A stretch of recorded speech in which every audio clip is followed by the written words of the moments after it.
That's why Jeff Saturday got called.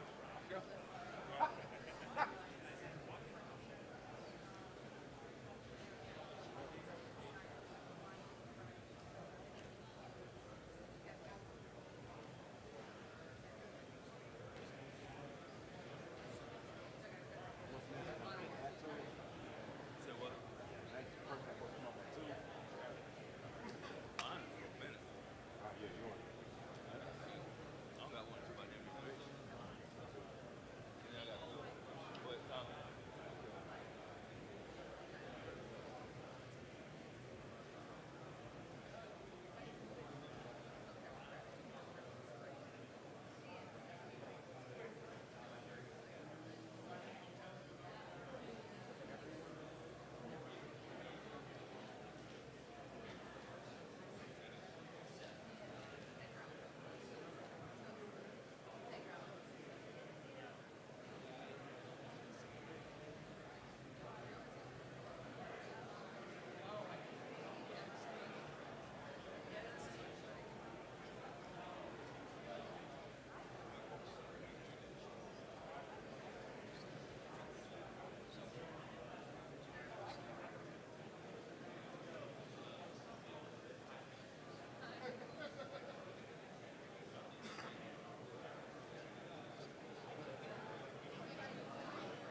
Okay.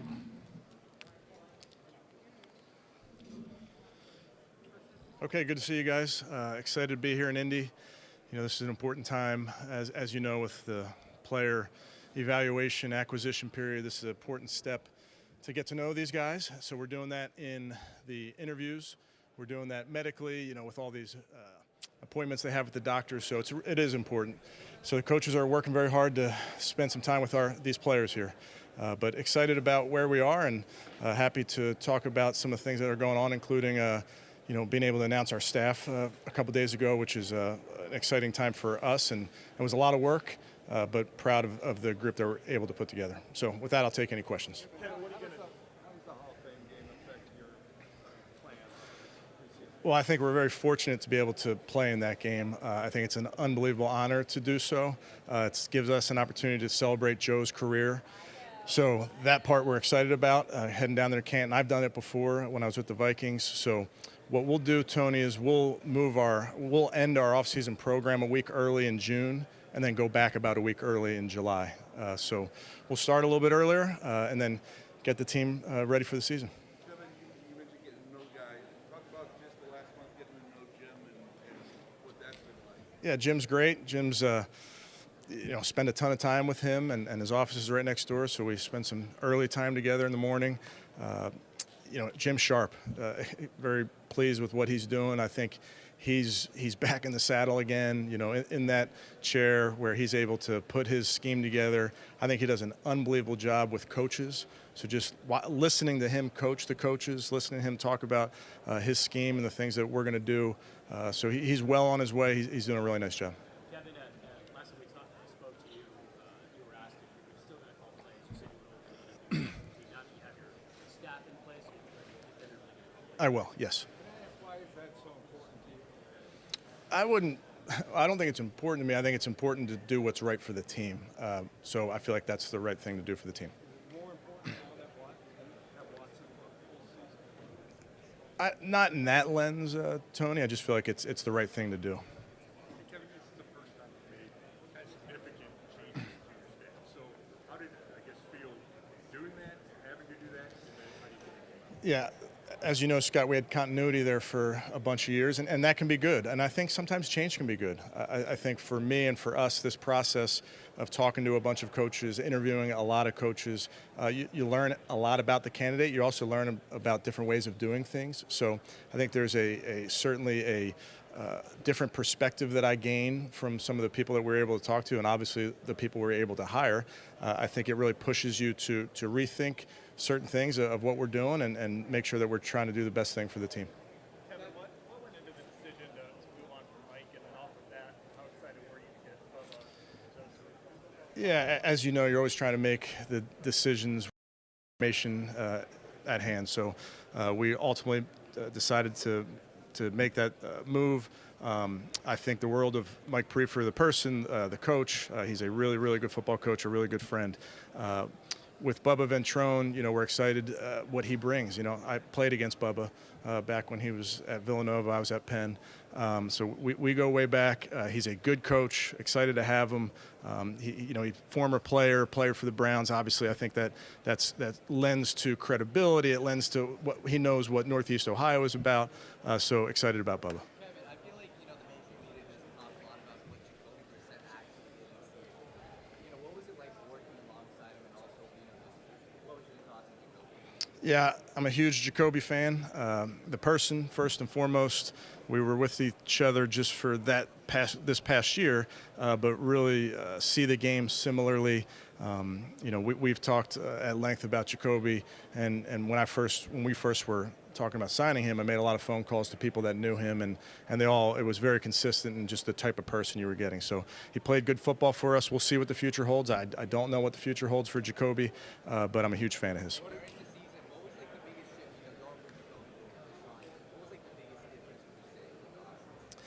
Yeah, I think there's some of the differences were really, really small. Some were big. I think they're just two different players. There's obviously schematically things that you're going to do with your quarterback that has this skill set, and then this skill set you're going to differ while trying not to be totally different so that you can't transition completely 180 in the middle of a season. But you try to play to each of their strengths. What are your plans for a backup quarterback? I think we'll see. I think that's the truth. I think there's options there, and I think Andrew and his crew are working through all those options. But I don't know. We don't have a definitive answer right now. Hey, Kevin, you talked about different styles. Bill Musgrave's offense at Cal was top 5 in runs out of shotgun. Is that something we can expect more? That we know that's something Watson is good at as well. Yeah, well, I think excited to add Coach Musgrave in his role. He's going to help in a bunch of different areas.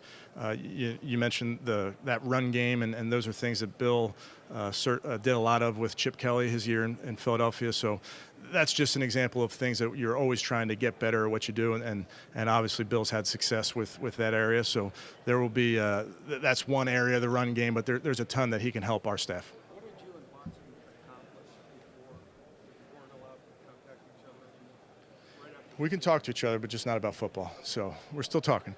Yeah, I think just getting on the same page on everything. You know, how we meet, how we structure practice, making sure he's comfortable with different things. So you talk about everything under the sun with players in an exit meeting, and certainly try to do the same with Deshaun. So I think I know we're seeing the game very similarly. I think he's very excited about what we're going to be doing offensively, what we're going to be doing as a team, and I think he's excited to go play some football in the spring and summer. So were you able to give him examples of what the deep offense will look like going forward? Yeah, as you know, though, Tony, it's March, so I think we have plenty of time once we do get back together to try different things, and there's no shortage to the amount of offense you can run. It's just a matter of what you can hang your hat on and what you can get good at come the spring and summer. Why did you think that Kellen Manziel working so closely again with Deshaun Watson as sort of buzzing quarterback? Yeah. He's so good for you. Well, first thing I would tell you is Alex Van Pelt's one of the best teammates I've ever been around. AVP was in that quarterback room as really the main voice for the first 2 years. TC McCartney, a really good young coach, was in there. TC just finished his first year with our tight ends and did a great job. So just felt like with Drew leaving to go to Arizona, this was an opportunity for AVP to go back in there. And I say that because AVP and I are in every quarterback meeting. AVP took a step back so that Drew could have that voice in there and did a great job. So AVP is ready for whatever I feel like and we feel like is best for the team. So he's ready to do that. I think it brings continuity to the position. I think I'm always cognizant of how many voices are talking to the quarterback, and there's different ways to do it, but I just feel strongly that with AVP's voice in there, myself, we're going to move Ashton Grant, our young offensive assistant, into that quarterback room, and that's an opportunity for me to talk about the success we've had with the Bill Willis Diversity Fellowship. Ashton was our first person that we hired in that position in year one for us in 2020. He's worked with the running backs, the wide receivers, the tight ends, and now the quarterbacks. Israel Wolfwork, who was previously our Bill Willis Diversity Fellow, is going to Arizona as the quarterback coach. So that program is working. It's not just on the offensive side of the ball, which I know is important, but we're crazy about developing our young coaches, and I think we have some really good young coaches. I'm not going to name all of them, but I'm excited about all those guys. And I would point out a guy like Stephen Bravo Brown. Bravo, we brought in college wide receiver. He worked 2 years on our defense. We moved him over to special teams. He's finished up his first year. Now he's going to go into second year special teams. So we're trying to develop some young coaches, and I think we got some really good ones. When you've got new people like Musgrave, how do you kind of divide the time between now and the draft for those guys to reassemble the playbook, put together, brainstorm that stuff, and do scouting? How crucial is that element for what you're going to see on the field after a guy? Yeah, I think that's all part of the process. I think you really do it every season, even when you maybe don't, when you have continuity, when you're maybe not bringing in some new coaches, you try to pull everything apart and look at it year to year. But typically, you really structure your day in half. You spend half the day on personnel and watching college tape, and you spend the other half on your offense or your defense or your special team. So we're spending plenty of time trying to look at what we're doing schematically and making sure that we're turning over every rock schematically to look at different things. And then you do have to put your scout hat on in February, March, and April. And Andrew and his crew do a great job of listening to the coaches and hearing the coaches out. So the coaches are watching a ton of tape. Honestly, this is the first time where I get to watch some tape. Now that we have the coaching staff hired, I can, hide up in my room here and just turn on the tape and watch a bunch of these young men for the first time. Coach Stefanski, what insights has Coach Musgrave given you about his nephew Luke? He has, yeah. He's given us some good insights. We met with Luke this morning with the coaches or in the formal interview setting. He has given us some insight, and it's good when you hire coaches from college. Whether not all of them have nephews that are in the draft, but they've gone against different players. In the Pac-12, for instance, where they can give us great insight on some of these players. You talked about new coaches. Obviously, we know Jim Schwartz. We know some of the names, but Ephraim Banda is not a name really known. How did he get on your radar, and what do you expect from him in the DB room? Yeah, Ephraim was somebody that came highly recommended to us, and we talked to a lot of people. We really were diligent about this process, and I just think you have to be. And I think also with the league is being more deliberate about all of their hiring. I think that's one of the things you saw with the head coaching hiring this season as well. But try to spend as much time as we can to search every avenue for good young coaches, good coaches, period. So spent some time with Ephraim, put him through an interview, did a ton of reference work on him, and all of it was so positive. And getting to know him, you get to feel his energy. He's had a unique path to coaching, so certainly excited to get him in our building. Yeah. Yeah, so that's a good question, Tony. So Bill won't be in the quarterback room. He'll be really contributing throughout our entire staff. Bill has a ton of experience as an offensive coordinator in this league. Obviously, experience as a playing quarterback, coaching the quarterbacks, coordinating offense. So he'll assist me in a bunch of areas. He'll assist AVP in a bunch of areas. But day to day, he won't be in the quarterback room. Kevin, you talked about locking yourself in a room and watching. What's your favorite part about the film process? What's your process like? You turn on the tape. What do you look for? Are you watching the plays or watching the game? Yeah, for me, oftentimes I get to the comment, I don't know much about the players. I don't watch a ton. I love college football, but I don't get to watch a ton of it. So a lot of these, I know the name. My kids know the names better than I do at this point. But I'll turn on the tape and usually put on games. So you'll pick a game, you check the stat line, make sure the player played in that game, and then you turn it on. And I go back to Kevin Rogers, who's one of our coaches, taught me how to watch tape and how to evaluate tape when I was a young coach, and he just said, write what you see. He was very pragmatic about it. So I try to just write what I see on there, and then after a while you feel like your notes are kind of matching up and formulating an opinion as you go. But it takes time. There's no secret. You can't snap your fingers and be done watching a player. Kevin, with Jim wants to do defensively, do you feel like you've got a lot of the personnel in place to kind of I do. Yeah, I really do. And I think, Steve, with that front and with how we play, how we've played, it's not a huge departure. We're not, for instance, we're an over or an even front team, so we're not going to an under front or an odd front. So the front, in some ways, remains the same. There's a ton of nuance in how you play it, which can vary, but I think ultimately the team is built to transition nicely into Jim's scheme. Kevin, what has been Jim's biggest feedback in your conversations with them? I mean, we've talked about everything, so we're looking at this thing from A to Z, from coaching to our coaching staff to the players, how we structure things. I mean, I'm very, very fortunate to have Jim, a former head coach, to one side of my office, coach on the other side, out the other door. So I have a lot of very veteran guys that I can lean on, and Jim's a great defensive coordinator, as we know, but he's run teams. He kind of sees things from that lens and can be very helpful to me as well. Kevin, a couple more. David Bell and Donovan Peoples-Jones. How do you see them progress from the beginning of last year to where they are now? Yeah, I think Donovan's a young man that has taken a step every season that he's been with us. I think he's worked his tail off in the weight room and on his body, and you see a guy that just is physically developed. David Bell is super dependable, super reliable. When the ball came his way, he made a play. So excited about him taking that next step as well. What kind of relationship did AVP and Sean form last year? Did that play a role in why you wanted to? It did, yeah. I think, AVP is a former quarterback, has done it, has coached a bunch of guys, coached a lot of good players. So I think there, again, lends an instant credibility with AVP when you're talking about the quarterback position. And we spend a lot of time together. We spend time in that meeting room, spend time on the field, and then just think, during games, AVP is the one sitting on that bench going over the pictures. So there's a built-in relationship there. There's respect there. AVP is a player, or AVP is a coach that can push this player along with myself and the rest of our staff, but I just think there's a built-in relationship there. Good. Okay. Thanks, guys.